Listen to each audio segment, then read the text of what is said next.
नमस्कार, आप देख रहे हैं न्यूज फॉर नेशन और मैं हूं सांत्वना आपके साथ। बिहार सरकार के शिक्षा मंत्री डॉक्टर प्रोफेसर चंद्रशेखर के बयान के बाद अब बिहार की राजनीति से लेकर देश की राजनीति तक का पारा गर्मा उठा है।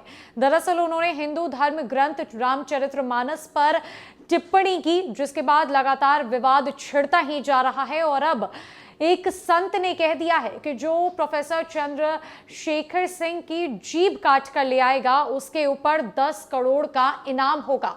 अगर शिक्षा मंत्री ने माफी नहीं मांगी तो कोई उनका जीभ काट कर ले आए, मैं उन्हें 10 करोड़ रुपए देने को तैयार हूं। एक तरफ जहां बीजेपी बिहार की राजनीति पर आक्रामक हो गई है, बिहार सरकार पर एक बार फिर से कई तरह के सवाल उठने लगे हैं। आरोपों के घेरे में मुख्यमंत्री नीतीश कुमार और तेजस्वी यादव की सरकार घिर गई है।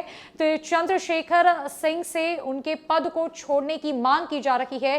तेजस्वी यादव से कहा जा रहा है कि वो फौरन अपने कोटे के मंत्री के ऊपर एक्शन ले और शिक्षा मंत्री के पद से उन्हें हटा देना चाहिए। तो वहीं अब उनके जीभ काटने पर इनाम रख दिया गया है। दरअसल बिहार के शिक्षा मंत्री चंद्रशेखर के द्वारा हिंदू धार्मिक ग्रंथ रामचरितमानस को लेकर की गई टिप्पणी पर विवाद खड़ा हो गया है।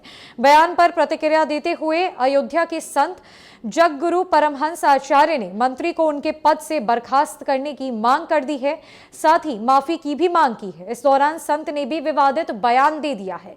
उन्होंने माफी नहीं मांगने पर चंद्रशेखर की जीभ काटने वाले को 10 करोड़ का इनाम देने का विवादित ऐलान कर दिया। आपको बता दें कि मंत्री ने रामचरितमानस ग्रंथ को नफरत फैलाने वाली किताब बता दिया था। संत ने कहा कि बिहार के शिक्षा मंत्री ने जिस तरह से रामचरितमानस ग्रंथ को नफरत फैलाने वाली किताब बताया है, उससे पूरा देश आहत है। ये सभी सनातनियों का अपमान है। मैं इस बयान पर कानूनी कार्रवाई की मांग करता हूं। उन्हें पद से बर्खास्त किया जाए। 1 सप्ताह के भीतर मंत्री को माफी मांगनी चाहिए। अगर ऐसा नहीं होता है तो मैं बिहार के शिक्षा मंत्री चंद्रशेखर की जीभ काटने वाले को 10 करोड़ रुपए का इनाम देने की घोषणा करता हूं। उन्होंने आगे कहा कि इस तरह की टिप्पणी को कतई बर्दाश्त नहीं किया जाएगा।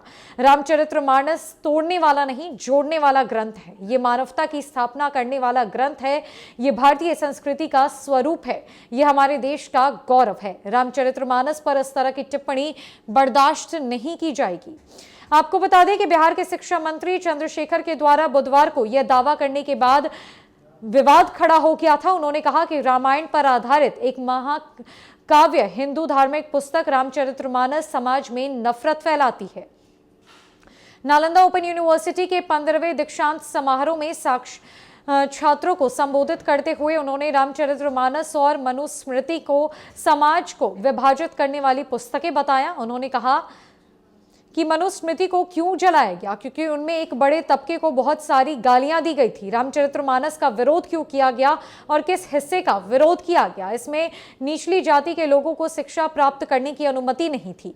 रामचरितमानस में कहा गया कि जिस तरह दूध पीकर सांप जहरीला हो जाता है, वैसे ही निचली जाति के लोग शिक्षा पाकर जहरीले हो जाते हैं। बिहार के शिक्षा मंत्री ने रामचरितमानस पर विवादित बयान दिया, जिसके बाद देश की राजनीति तक में उबाल देखने को मिल रहा है और अब अयोध्या के एक संत ने विवादित बयान दिया है इस पूरे मसले को लेकर और उन्होंने कह दिया है कि अगर बिहार के शिक्षा मंत्री ने अपना पद नहीं छोड़ा, उन्होंने माफी नहीं मांगी, तो मैं उनकी जीभ काटने वाले को 10 करोड़ रुपए का इनाम दूंगा। अब देखना यह है कि बिहार की राजनीति के तहत तेजस्वी यादव और नीतीश कुमार क्या कुछ एक्शन लेते हैं, उनकी पार्टी की तरफ से क्या कुछ प्रतिक्रियाएं निकलकर सामने आती है। फिलहाल के लिए इस बड़ी अपडेट में इतना ही है। न कई खबरों के लिए हमारे साथ बने रहे न्यूज फॉर नेशन में। नमस्कार।